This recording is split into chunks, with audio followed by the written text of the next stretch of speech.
Hello everyone, welcome back. I hope आप सभी की स्टडी बेहतर चल रही होगी। और आज के वीडियो में हम आपकी क्लास 12th की जो फ्लेमिंगो टेक्स्ट बुक है, यानी जो मेन टेक्स्ट बुक है, उसका चैप्टर 5 जिसका नाम इंडिगो है, इसका अध्ययन करेंगे। यहाँ पर ये इमेज देखकर आपको समझ में आ रहा होगा कि कहीं ना कहीं ये जो चैप्टर है यह गांधी जी से संबंधित है, क्योंकि हम तब से सुनते आ रहे हैं कि बुरा मत देखो, बुरा मत बोलो, बुरा मत सुनो। ये गांधी जी के द्वारा बताई गई बातें थी। तो यहाँ पर इंडिगो जो नील की खेती से संबंधित एक पौधा होता है, यानी इंडिगो का यदि मतलब देखा जाए तो नील का पौधा होता है। पहले के ज़माने में नील की खेती हुआ करती थी। वो नील वही है जो हम वस्त्रों में लगाते हैं, कपड़ों में लगाते हैं, वाइट कलर के। तो यहाँ पर हम ये लेसन में पढ़ेंगे और किस तरीके से ना चाहते हुए भी चंपारण के जो पेशेंट्स हैं उनको न्याय दिलाने के लिए गांधी जी वहाँ पर गए और किस तरह से उन्होंने इसका सामना किया और कैसे उन लोगों को मुक्त करवाया जो वहाँ पर इनजस्टिस हो रहा था इनके साथ में। तो यहाँ पर पहले हम ऑथर यानी लेखक के बारे में पढ़ लेते हैं। लुईस फिशर 1896-1917, मतलब ये उनकी जो है जन्म का ईयर है और ये डेथ का ईयर है। वाज बोर्न इन फिलाडेल्फिया, जो कि फिलाडेल्फिया में इनका जन्म हुआ था। He served as a volunteer in the British army between 1918 and 1920। इन्होंने क्या किया, इन्होंने ब्रिटिश आर्मी में 1918 से और 1920 इसके बीच में एक वॉलंटियर के रूप में सेवा दी। वॉलंटियर हम उसको कह सकते हैं जो अपनी इच्छा से स्वयं सेवक रहना चाहता है, उसको हम वॉलंटियर कहते हैं। तो इन्होंने ब्रिटिश आर्मी में 1918 से 1920 के बीच में अपनी सेवा दी। Fischer made a career as a journalist and wrote for the New York Times, the Saturday Review and for European and Asian publications. Fischer ने अपना करियर जर्नलिस्ट के रूप में बनाया और उन्होंने न्यूयॉर्क टाइम्स के लिए लिखा, द सैटरडे रिव्यू के लिए लिखा और यूरोपियन और एशियन जो प्रकाशन है, पब्लिकेशन हैं, उनके लिए भी उन्होंने लिखा। He was also member of faculty at Princeton University. Princeton University के एक संकाय के यह सदस्य भी थे। The following is an excerpt from his book the life of Mahatma Gandhi. और ये जो अंश या भाग है जो हम इस इंडिगो में पढ़ेंगे, यह उनके पुस्तक the life of Mahatma Gandhi से लिया गया है। The book has been reviewed as one of the best books ever written on Gandhi by Times Educational Supplement. Times Educational Supplement के द्वारा इस बुक को गांधी जी पर लिखी जाने वाली अब तक की सबसे अच्छी किताबों में से समीक्षा दी गई है। यानी आप कह सकते हैं कि इस बुक को टाइम्स एजुकेशनल सप्लीमेंट के द्वारा अब तक जितनी भी गांधी जी के ऊपर किताबें लिखी गई है उन सभी किताबों में सबसे अच्छी बताई गई है। यहाँ से हमारा जो है लेसन स्टार्ट होता है। When I first visited Gandhi in 1942 at his आश्रम इन सेवाग्राम इन सेंट्रल इंडिया। जब मैं पहली बार गांधी जी से 1942 में मध्य भारत के सेवाग्राम में उनके आश्रम में मिला, यानी सेवाग्राम में उनका आश्रम था जो कि मध्य भारत में ही है। और पहली बार इनकी जो मुलाकात है गांधी जी से 1942 में हुई थी। किनकी? लुईस फिशर, जो कि लेखक है। He said I will tell you how it happen that I decided to urge the departure of the British. वे कहते हैं, मतलब यहाँ पर गांधी जी कहते हैं लेखक से कि आई विल टेल यू, कि मैं तुम्हें बताऊँगा कि यह कैसे हुआ कि मैंने अंग्रेज़ों को जाने का आग्रह करने का डिसीजन लिया। यानी यहाँ पर ये डिसाइड करते हैं कि कैसे अंग्रेज़ों को जो है जाने दिया जाए या कैसे इनको जाने के लिए आग्रह किया जाए, ऐसा ये निर्णय लेते हैं। इट वाज इन 1917, यह 1917 की बात है। He had gone to December 1916 annual convention of the Indian National Congress party in Lucknow. दिसंबर 1916 में भारतीय राष्ट्रीय कांग्रेस पार्टी का एक वार्षिक अधिवेशन होता है लखनऊ में, उसमें ये गए थे। There were 2301 delegates and many visitors, जहाँ पर 2301 प्रतिनिधित्व और कई विजिटर्स थे, यानी कई आगंतुक थे। आने वाले जो लोग होते हैं और जो प्रतिनिधि करते हैं इनका, जो इनके साथ रहते हैं पार्टी में, वो सभी लोग वहाँ पर मौजूद थे। During the proceedings Gandhi ji recounted. अब यहाँ पर जो है वो बताते हैं कि कहाँ से जो है इंडिगो वाली जो समस्या थी, नील की खेती वाली समस्या, वो कहाँ से प्रारंभ होती है। मतलब वहीं से उन्होंने स्टार्ट किया कि यह 1917 की बात थी जब मैंने निर्णय लिया कि कैसे अंग्रेज़ों को बाहर जाने का निर्णय लिया जाए मेरे द्वारा। और यहाँ पर ये बताते हैं कि 1916 में जब ये वार्षिक अधिवेशन में गए थे भारतीय राष्ट्रीय कांग्रेस पार्टी के लखनऊ में, तब वहाँ पर 2301 कुछ प्रतिनिधित्व आए थे पार्टी के और कई आगंतुक भी थे, विजिटर्स भी थे। ड्यूरिंग द प्रोसीडिंग, यानी जो वहाँ पर कार्यवाही हो रही थी उसके दौरान, गांधी रिकाउंटेड, गांधी जी यहाँ पर बताते हैं इनको, a patient came up to me looking like any other patients in India. एक किसान मेरे पास आता है जो कि दूसरे किसानों की तरह लग रहा था भारत के, यानी भारत के जो अन्य किसान हैं उनकी तरह यह किसान भी लग रहा था। पुअर एंड इमिसिएटेड, गरीब और कमज़ोर। इमिसिएटेड मीन्स कमज़ोर। एंड सेड, और कहा, आई एम राजकुमार शुक्ला, मैं राजकुमार शुक्ला हूँ। आई एम फ्रॉम चंपारण, और मैं चंपारण से हूँ। And I want you to come to my district, और मैं चाहता हूँ कि आप मेरे ज़िले में आए। Gandhi ji had never heard of the place, Gandhi ji ने कभी भी इसके पहले यानी इस स्थान के बारे में नहीं सुना था। It was in the foot hills of the towering Himalayas near the kingdom of Nepal. Champaran कहाँ पर था? जो चंपारण है वह नेपाल राज्य के पास में जो पर्वतीय हिमालय है उसकी तलहटी में था। फुट हिल्स यानी तलहटी या निचला हिस्सा जो होता है वहाँ पर स्थित था। Under an ancient arrangement the Champaran peasants were sharecroppers. एक पुरानी व्यवस्था के अंदर, एंशियंट यानी प्राचीन व्यवस्था के अंदर जो चंपारण के किसान थे, पीसेंट्स यानी किसान, वह शेयरक्रॉपर्स थे यानी बटाईदार थे। शेयरक्रॉपर्स उनको कह सकते हैं जो कुछ राशि या किराया लेकर या थोड़ी सी फसल लेकर दूसरे के खेतों में खेती करते हैं, उनको बटाईदार कहते हैं। अपने यहाँ भी खेती होती है तो बटाईदार आप समझ गए होंगे कि किनको कहते हैं। तो यहाँ पर ये एक प्राचीन जो व्यवस्था थी उसके अंदर जो है चंपारण के जितने भी किसान थे वह बटाईदार हुआ करते थे। Rajkumar Shukla was one of them, Rajkumar Shukla उनमें से एक थे। He was illiterate but resolute, वह अनपढ़ थे, निरक्षर थे, लेकिन निश्चयी थे। कैसे थे? दृढ़ निश्चयी, जिनका आत्मविश्वास कठोर होता है। He had come to the Congress session to complain about the injustice of landlord system in Bihar, और वह आया था, यहाँ पर क्यों आया था वो, इस कांग्रेस के सेशन में या कांग्रेस के अधिवेशन या सभा में, यहाँ पर वो कंप्लेन करने आया था जो अन्याय हो रहा है लैंडलॉर्ड सिस्टम इन बिहार, यानी जो बिहार में ज़मींदार वाला सिस्टम चल रहा है, ज़मींदार वाला जो निकाय चल रहा है, यानी ज़मींदार शेयरक्रॉपर्स को कहते थे कि आपको इसकी खेती करना है, इसके बदले उनको कुछ दे दिया जाता था। तो यहाँ पर लैंडलॉर्ड का ही सारा सिस्टम चलता था। तो ये ज़मींदार वाला जो निकाय चलता था, इसमें हो रहे अन्याय के लिए यहाँ पर राजकुमार शुक्ला इस अधिवेशन में आए थे कंप्लेन करने के लिए, शिकायत करने के लिए।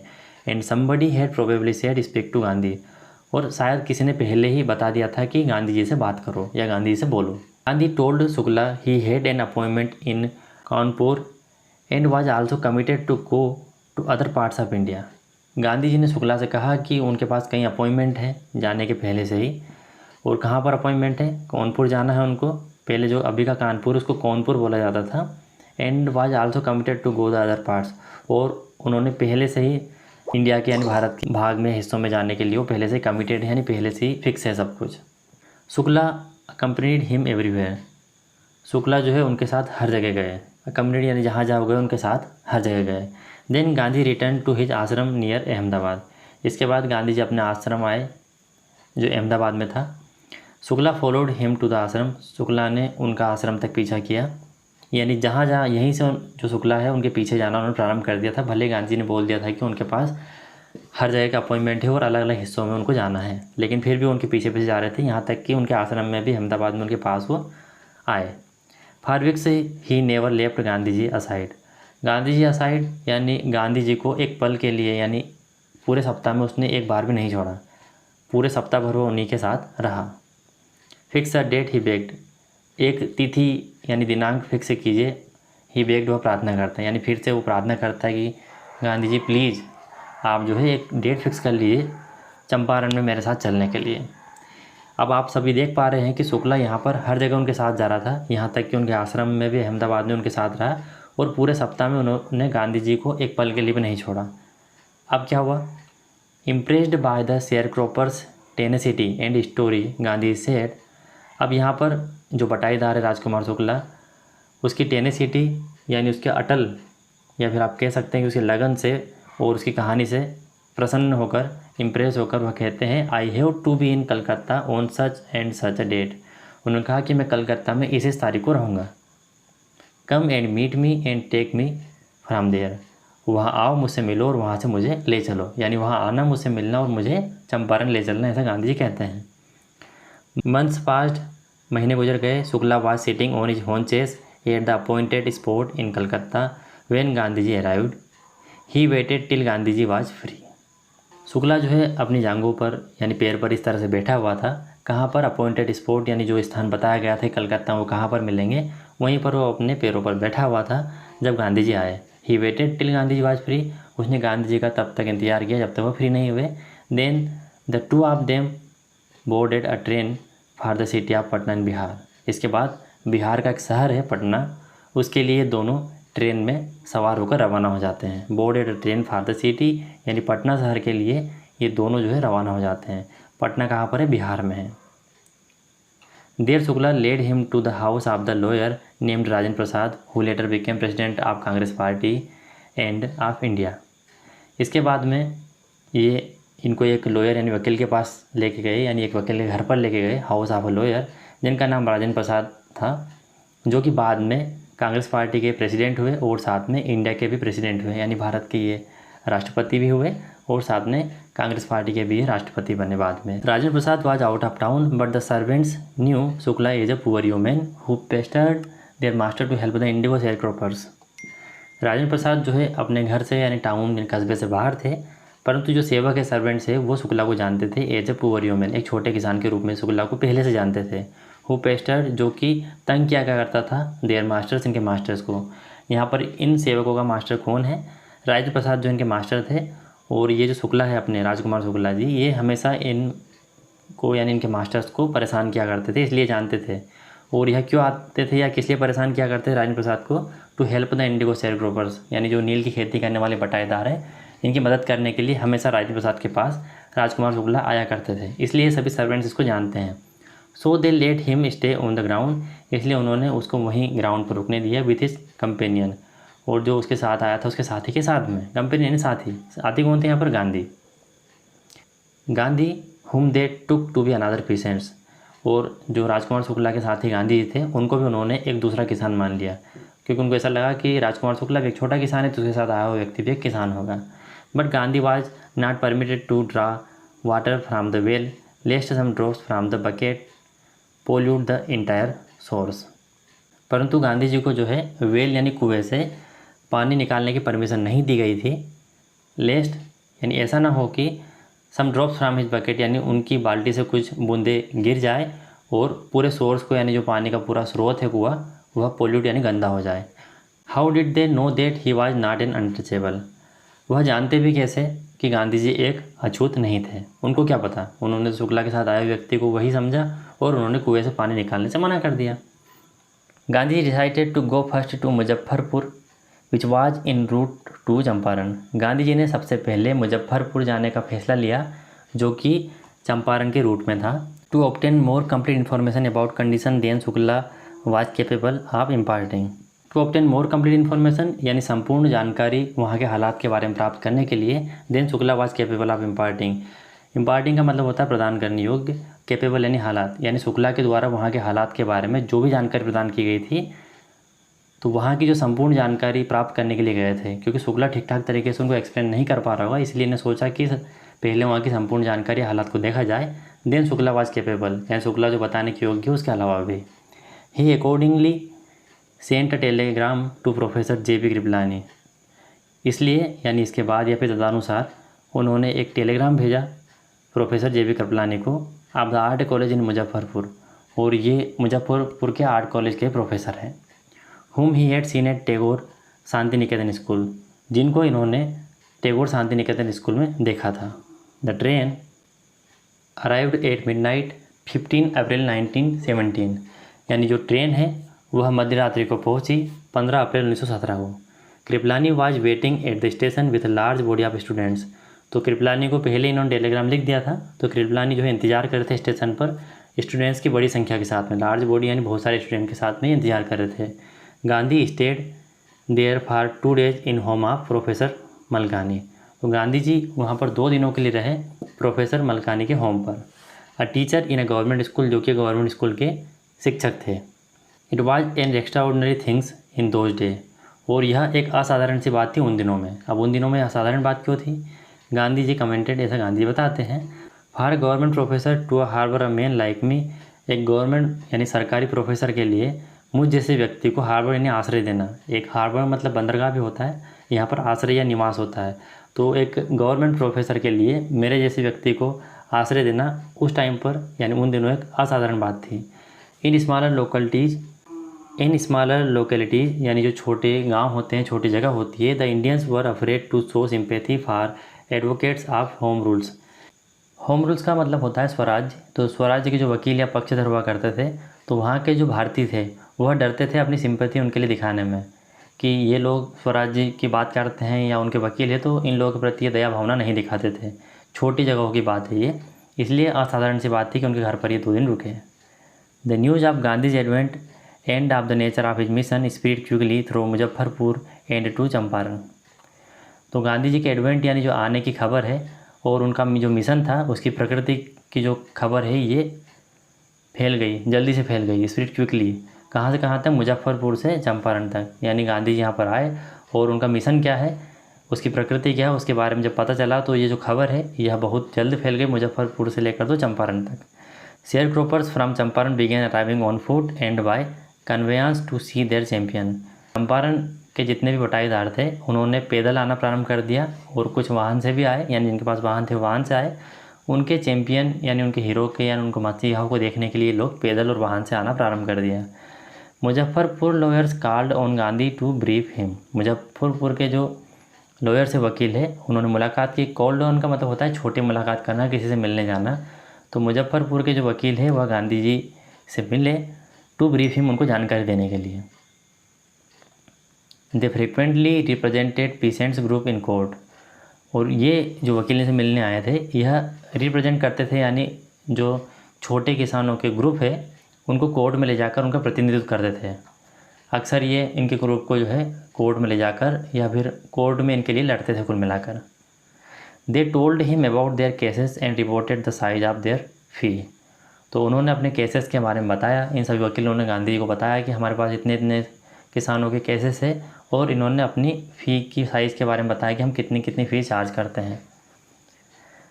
Gandhi chided the lawyer for collecting big fee from the share croppers. Gandhi ji ने यहाँ पर इन वकीलों को एक डांट फटकार लगाई। चाइटेड यानी डांट फटकार लगाना, इतने बड़े अमाउंट पे फीस कलेक्ट करने के लिए, यानी जितने भी बटाईदार थे, शेयर क्रॉपर्स थे, उनसे जो इतनी बड़ी मात्रा में फ़ी ली जा रही थी, इसके लिए उन्होंने डांट फटकार लगाई। He said I have come to the conclusion that we should stop going to law courts. उन्होंने कहा कि मैं इस निर्णय या निष्कर्ष पाया हूँ कि हमें जो है लॉ कोर्ट्स यानी जो कानून अदालतें हैं इनमें जाना रोक देना चाहिए। Taking such cases to the courts does lead good. उन्होंने ऐसा कहा कि इस तरह के केसेस को कोर्ट में ले जाने का कोई फ़ायदा नहीं हो रहा है। Where the peasants are so crushed and fear stricken. जहाँ पर किसान क्रस्ड यानी कुचले हुए हैं, फियर स्ट्रिकन यानी डर में सिकुड़े हुए हैं, भयभीत है, मतलब इनके अंदर भय है और ये कुचले हुए हैं, इस तरह के किसानों को कोर्ट में ले जाने का कोई फ़ायदा नहीं होगा। लो कोर्ट्स आर यूजलेस।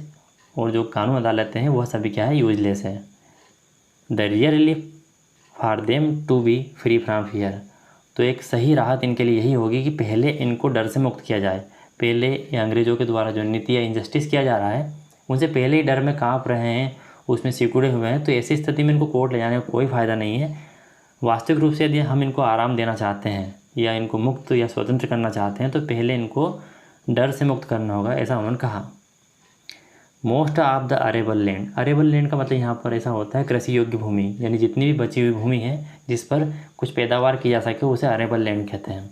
तो most of the arable land in the Champaran district was divided into large states owned by Englishman and work by Indian tenants. Champaran district में जो अधिकतर अरेबल लैंड यानी जो कृषि योग्य भूमि थी वह बड़े बड़े भागों में डिवाइड थी, स्टेट्स ओन्ड बाय इंग्लिशमैन, और इस संपदा को अंग्रेज़ों के द्वारा ओन्ड किया जाता है, यानी अंग्रेज़ उसके मालिक हुआ करते थे। और जितनी भी भूमि योग्य जो ज़मीन थी वह बड़े बड़े भागों में बटी हुई थी। And work by Indian tenants. Tenants का मतलब होता है किराएदार या फिर काश्तकार, जो जिस पर ये शेयर क्रॉपर्स या किराएदार या बटाईदार काम करते थे। The chief commercial crop was Indigo. और जो मुख्य व्यावसायिक फसल थी वह इंडिगो थी। इंडिगो यानी नील के पौधों की खेती। The landlords compelled all tenants to plant 3/20 or 15% of their holdings with indigo and surrender the entire indigo harvest as rent. तो यहाँ पर जितने भी जमींदार हुआ करते, लैंडलॉर्ड्स हुआ करते थे, सभी काश्तकारों को, टेनेंट्स को, यानी जो किराएदार या फिर शेयर क्रॉपर्स हैं यहाँ पर, उनको मजबूर किया करते थे, कंपेल्ड किया करते थे टू प्लांट 3/20 यानी 3/20 भाग पर या फिर 15% भाग पर of their holdings. Of their holdings का मतलब है कि यदि किसान के अंडर 10 बीघा या 10 एकड़ या 20 एकड़ या 100 एकड़ ज़मीन कितनी भी आ रही है तो उसके 15% भाग पर इनको इंडिगो बोना ज़रूरी था, यानी उसकी खेती करना ज़रूरी था। यानी किसी के पास 1 एकड़ है तो 1 एकड़ के 15% भाग पर या फिर 3/20 भाग पर, दोनों बात एक ही है, उस पर इनको इंडिगो की फसल करनी होती थी। And surrender the entire indigo harvest, और उसके बाद में ये जो 15% भाग पर जितनी भी इंडिगो की फसल हुआ करती थी किराए के रूप में ज़मींदारों को लौटानी होती थी, यानी सरेंडर करनी होती थी कि लीजिए हमारे 15% भाग पर इतनी इंडिगो की फसल हुई है। तो यह एक इनजस्टिस था जो कि अंग्रेज़ों के द्वारा शेयर क्रॉपर्स के ऊपर चलाया जा रहा था। और ऐसा क्यों था? This was done by long terms contract, और यह एक दीर्घकालीन कॉन्ट्रैक्ट के अंतर्गत आता था, यानी पहले से लंबे समय के लिए कॉन्ट्रैक्ट हो चुका था, उसी कॉन्ट्रैक्ट के अंदर शेयर क्रॉपर्स को ऐसा करना होता था। Presently the landlords learn that Germany had developed synthetic Indigo. Synthetic Indigo यानी कृत्रिम नील, वर्तमान में जितने भी जमींदार थे वह जान चुके थे कि जर्मनी जो है सिंथेटिक यानी कृत्रिम नील जो है विकसित कर चुका है, डेवलप कर चुका है। They thereupon obtain agreement from the share croppers to pay them compensation for being released from the 15% arrangement. इसके बाद में ऑब्टेन्ड एग्रीमेंट, एक एग्रीमेंट प्राप्त किया गया शेयर क्रॉपर से, यानी जो बटाईदार किसान हुआ करते थे उनसे एक एग्रीमेंट प्राप्त किया गया टू पे देम कंपेंसेशन, कि इनको एक कंपेंसेशन यानी मुआवजा देना होगा। किस लिए मुआवजा देंगे ये सभी किसान?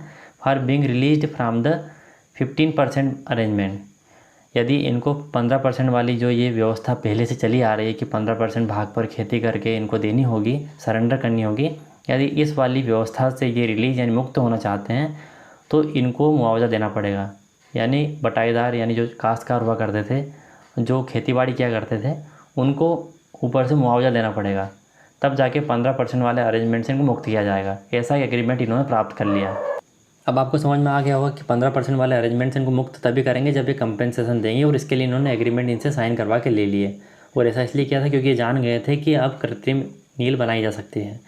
The share cropping arrangement was irksome, और सभी जो शेयर क्रॉपर थे यानी बटाईदार थे वह इस बटाईदार वाली जो व्यवस्था थी जो कि परेशान करने वाली थी, रिक्सम यानी परेशान करने वाली थी किसानों को।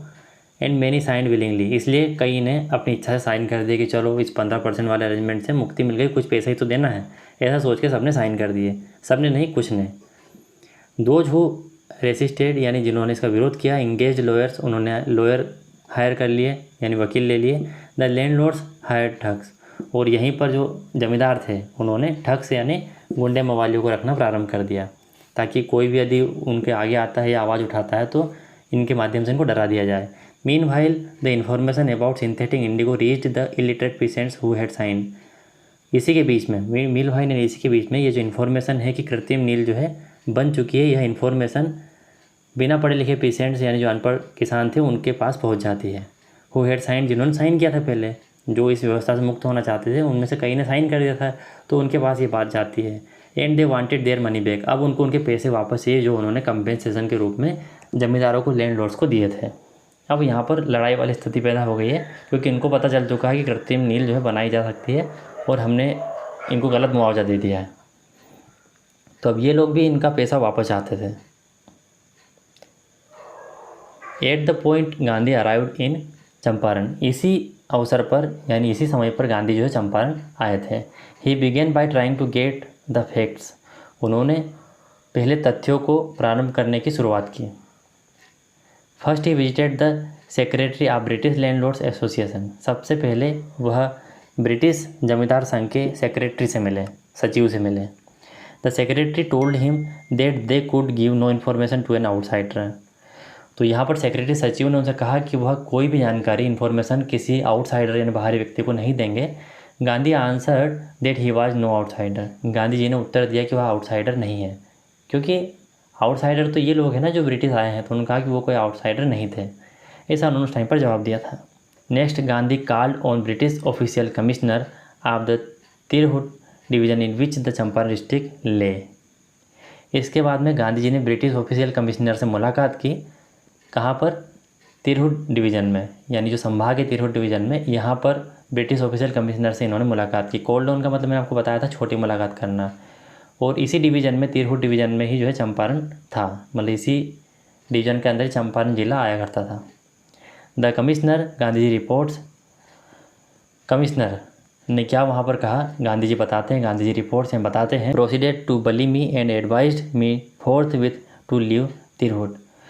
तो ये मुझे धमकाने के लिए, बली मी यानी धमकाने के लिए आगे बढ़े और मुझे सलाह दी, एडवाइस कि मुझे कि फोर्थ विथ यानी तुरंत ही मुझे तिरहुत छोड़ देना चाहिए। मतलब मुझे धमकाया और मेरे पास आए और मुझे कहा कि तुरंत ही तुम्हें तिरहुत छोड़ देना, तत्काल ही। फोर्थ विथ यानी तुरंत ही आपको तिरहुत छोड़ना है। Gandhi did not leave, Gandhi ji नहीं गए। Institute to proceeded to Motihari, इसके बजाय वह कहाँ चले गए, मोतिहारी चले गए, द कैपिटल ऑफ चंपारण, जो कि चंपारण की कैपिटल थी। सेवरल लॉयर्स अकम्पनीड हिम, तो कई जो वकील थे वो उनके साथ हो गए। At the railway station a vast multitude greeted Gandhi, और रेलवे स्टेशन पर एक वास्ट मल्टीट्यूड यानी भारी भीड़ जो होती है उसको वास्ट मल्टीट्यूड कहेंगे, जिसने गांधी का अभिवादन किया, ग्रीटेड किया। He went to a house and using it as a headquarter, he went to a house, वह एक घर गए, and using it as headquarter, और इसको एक हेडक्वार्टर के रूप में उपयोग करने लगे। कंटिन्यूड हिज इन्वेस्टिगेशन, और अपनी जो इन्वेस्टिगेशन यहीं से प्रारंभ रखी। A report came in that a patient had been maltreated in a nearby village, एक रिपोर्ट आई, एक जानकारी आई, यानी एक घटना आई कि एक जो किसान है उसको मालट्रीटेड यानी उसके साथ गलत व्यवहार किया गया है, उसको पीटा गया है पास के ही गांव में। Gandhi decided to go and see, Gandhi ji ने निर्णय लिया उसको जाकर देखने का। The next morning he started out on the back of an elephant, started out का मतलब होता है सवार होना, तो अगली सुबह गांधी जो है एलिफेंट यानी हाथी की पीठ पर सवार होकर निकल पड़े। He had not proceeded far when the police superintendent's messenger overtook him and ordered him to return to town. He had not proceeded far, यह आगे बढ़े ही नहीं थे। व्हेन द पुलिस सुपरिटेंडेंट, और जो पुलिस सुपरिटेंडेंट का एक मैसेंजर है, दूत है, उसने इनको ओवरटुक कर लिया यानी वो इनका आगे आ गया। And ordered him to return to town, और इनको ऑर्डर दिया, आदेश दिया कि आपको वापस शहर लौटना है। इन हिज कैरेज, यानी उनकी जो गाड़ी थी, आप कार कह सकते हैं, उनमें बैठा लिया गया इनको। गांधी कंप्लाइड, गांधी जी ने जो है पालन किया। The messenger drove Gandhi home where he served him with an official notice to quit Champaran immediately, तो जो मैसेंजर है उनको ड्रोव यानी ड्राइव करके घर पर लेके गया, वेयर ही सर्व, जहाँ पर उसने उसको सौंप दिया, क्या सौंप दिया, ऑफिशियल यानी आधिकारिक नोटिस दे दिया, क्विट चंपारण इमीडिएटली, कि आपको जो चंपारण इमीडिएटली यानी तुरंत ही छोड़ना है, ऐसा नोटिस दे दिया गांधी को घर ले जाकर। Gandhi ji signed received for the notice and wrote on it that he would disobey the order, Gandhi ji जो है नोटिस के लिए एक रसीद साइन करते हैं कि हाँ इनको नोटिस प्राप्त हो चुका है, एंड रोट ऑन, और इस पर लिखते हैं कि वह इस ऑर्डर का पालन नहीं करेंगे। In consequence Gandhi received a summons to appear in court the next day, तो नतीजन यानी इन्होंने मना कर दिया पालन करने से, तो इसका नतीजन क्या हुआ, Gandhi ji received a summon, Gandhi ji को जो बुलावा आ गया to appear court in the next day, कि अगले दिन को कोर्ट में हाजिर होना है, यानी अगले दिन के लिए कोर्ट के लिए उनका बुलावा आ गया। समन्स का मतलब यहाँ पर अदालत का बुलावा है, इसका अर्थ यही हो रहा है। All night Gandhi remained awake, पूरी रात भर गांधी जागते रहे। He telegraphed Rajendra Prasad to come from Bihar with influential friends, he telegraphed Rajendra Prasad, उन्होंने राजेंद्र प्रसाद को एक टेलीग्राफ लिखा बिहार से आने के लिए, उनके इन्फ्लुएंसर यानी प्रभावशाली जितने भी दोस्त थे उनके साथ आने के लिए। ही सेंट इंस्ट्रक्शंस टू द आश्रम, और उन्होंने आश्रम को भी निर्देश भेज दिए थे। He wired a full report to the viceroy, wired का मतलब होता है आज के ज़माने में यदि हम देखें तो डिजिटल रूप में कोई चीज़ें भेजना, तो उन्होंने यहाँ पर आप कह सकते हो कि टेलीग्राम भेजा, तो उन्होंने वायसराय को भी एक फुल रिपोर्ट भेज दी थी। Morning found the town of Motihari black with peasants, तो सुबह देखा जाता है या सुबह ऐसा पाया जाता है कि जो मोतिहारी का जो शहर है वह पीसेंट से भर गया है। मोतिहारी ब्लैक विथ पीसेंट यानी किसानों से पूर्ण रूप से भर गया है। They did not know Gandhi records in south Africa, तो साउथ अफ्रीका में जो गांधी का रिकॉर्ड है इसके बारे में ये पीसेंट किसान नहीं जानते थे। They had merely heard that a Mahatma who wanted to help them was in trouble with the authorities. They had merely यानी उन्होंने केवल यही सुना था कि एक महात्मा है जो उनकी मदद करना चाहते थे, वह मुसीबत में है अधिकारियों के द्वारा, यानी जो अधिकारी लोग हैं उनके द्वारा इनको सताया जा रहा है, उनके द्वारा ये मुसीबत में है, जो महात्मा इनकी हेल्प करना चाहते हैं। केवल इन किसानों ने इतना सुना था, और जो मोतिहारी है पूर्ण रूप से भर जाता है। Their spontaneous demonstration in thousand around the court house was the beginning of their liberation from fear of the British. Spontaneous demonstration यानी अचानक प्रदर्शन। स्पॉन्टेनियस में अचानक और डेमोन्स्ट्रेशन का मतलब होता है प्रदर्शन। तो हज़ारों की संख्या में कोर्ट हाउस के आसपास इकट्ठा होना, यह क्या था? The beginning of the liberation. यहीं से इनकी स्वतंत्रता यानी आज़ादी की शुरुआत हो गई थी। From fear of the British, यानी जो अंग्रेज़ों यानी ब्रिटिश का जो डर था, उनसे इनकी आज़ादी की जो शुरुआत हो चुकी थी जब इन्होंने अचानक से हज़ारों की संख्या में कोर्ट हाउस को घेर लिया था। The officials felt powerless without Gandhi's और कोऑपरेशंस, यानी गांधी जी की मदद के बिना जितने भी ऑफिशियल यानी आधिकारिक लोग हैं वह पावरलेस यानी शक्तिहीन महसूस कर रहे थे। यानी गांधी जी मदद करेंगे तो ही भीड़ थोड़ी काबू हो पा रही थी। He help them regulate the crowd, जो भीड़ थी उसको रेगुलेट यानी व्यवस्थित करने में गांधी जी ने उनकी मदद की। He was polite and friendly, वह बहुत ही विनम्र और दोस्ताना व्यवहार वाले थे। यहाँ पर गांधी के बारे में बताया जा रहा है। He was giving them concrete proof that their might hitherto dreaded and unquestioned could be challenged by Indians. He was giving them concrete proof. concrete proof का मतलब यहाँ पर होता है ठोस सबूत देना। तो यहाँ पर इस बात का ठोस सबूत दिया जा रहा था कि देयर माइट यानी जो उनकी शक्ति है, जो उनकी ताकत है किनकी, अंग्रेज़ों की। हेथरटो का मतलब यहाँ पर होता है कि अब तक खूंखार, यानी खूंखार तरीके से जो ये शासन करते थे और अनक्वेश्चन, इनसे कोई सवाल नहीं कर सकता, निर्विवाद शासन करते थे, डर बना के रखते थे। तो अब तक खुखार, हेथरटो ड्रेडेड दोनों का मतलब यहाँ पर यही हो रहा है कि अब तक खुखार। तो अब तक खुखार और निर्विवाद, अनक्वेश्चन, कोई इनसे सवाल नहीं कर सकता था। इस ताकत के खिलाफ एक ठोस सबूत दे रहे हैं। Could be challenge by Indian, कि इसको जो है इंडियंस यानी भारतीयों के द्वारा चैलेंज किया जा सकता है, इसका सामना किया जा सकता है इंडियंस के द्वारा। इस बात का ठोस सबूत यहाँ पर दिया जा रहा था। द गवर्नमेंट वॉज बाफल्ड, जो गवर्नमेंट यानी जो सरकार थी वह क्या थी, हैरान थी। द प्रोसिक्यूटर रिक्वेस्टेड द जज to postpone the trial, the prosecutor है वह जज से रिक्वेस्ट करता है कि इस ट्रायल को यहीं रोक दिया जाए, इसको पोस्टपोन यानी रद्द कर दिया जाए। Apparently the authorities wished to consult their superiors, जाहिर तौर पर यानी जाहिर है कि जो अधिकारी है, जो अथॉरिटीज़ है, वह अपने जो वरिष्ठ हैं उनसे परामर्श करना चाहते थे। तो इसके बाद का जो लेसन है वो हम नेक्स्ट पार्ट में पढ़ेंगे। आई होप अभी तक आपका यहाँ पर पूरा लेसन क्लियर होगा। यदि फिर भी आपको कोई डाउट है तो आप मुझे कमेंट बॉक्स में पूछ सकते हैं, और यदि आपको वीडियो अच्छा लगा तो लाइक ज़रूर करके जाइएगा। पार्ट 2 आपको जो है एंड स्क्रीन पर ही दिख रहा होगा, इस पर आप क्लिक करके इस अगले वाले पार्ट वाले वीडियो को देख सकते हैं। बाकी सभी की प्लेलिस्ट चैनल पर बनी हुई है। आई होप आपकी पढ़ाई बेहतर तरीके से चल रही होगी, ऐसी मुझे उम्मीद है। मिलता हूँ आपसे अलग इन्फॉर्मेटिव वीडियो में दोस्तों, तब तक के लिए टाटा बाय बाय।